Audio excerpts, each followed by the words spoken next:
Québec prend un virage électrique et aujourd'hui, on visite une entreprise qui y participe. Premier rendu à l'usine.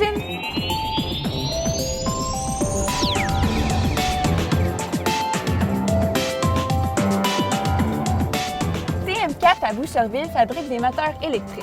Allons voir ça.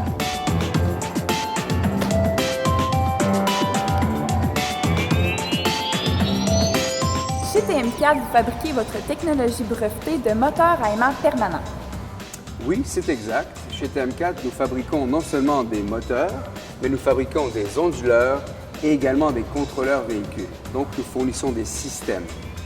Et ces systèmes sont intégrés dans des véhicules passagers, dans des autobus ou encore dans des véhicules récréatifs. Nous faisons même des projets dans les hydroliennes.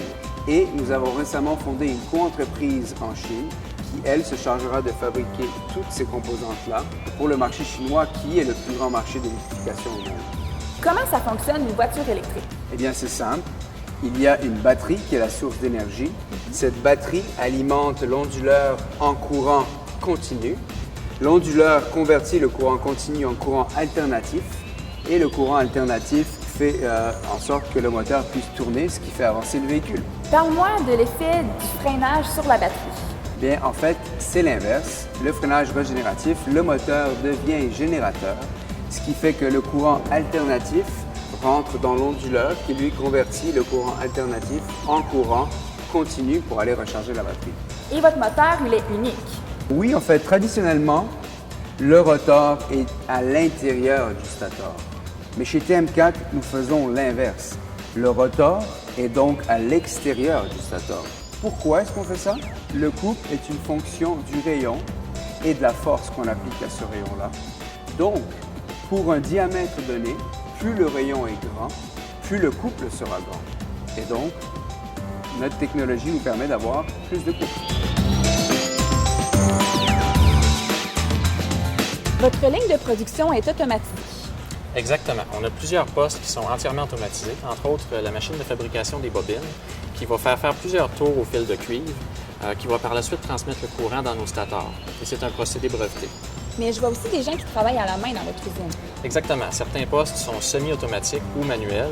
Entre autres, on pourra voir l'insertion des papiers isolants et des bobines de cuivre dans le stator qui se fait de façon manuelle. Et par la suite, tout ça est entouré de résine pour assurer la durabilité. Et c'est quoi la différence entre un moteur de voiture et d'autobus? Le moteur de voiture est très petit et tourne à haute vitesse pour assurer la puissance nécessaire à la voiture. Donc, il est généralement couplé à une transmission. Okay. Puis l'autobus? L'autobus est un moteur beaucoup plus gros qui tourne à basse vitesse pour fournir beaucoup de couple à l'autobus. Et le moteur TM4 va assurer cette fonction sans transmission.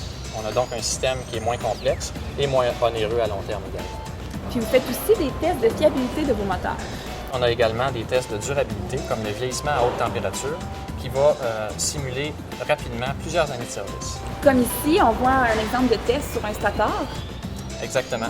Donc, c'est un test de vieillissement. Ici, on a un stator tout neuf et un autre stator qui a subi plusieurs milliers de tests à haute température. Il est beaucoup moins beau, mais est-ce qu'il fonctionne toujours?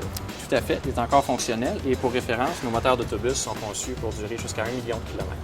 Oh, donc la technologie québécoise qui va loin. Exactement.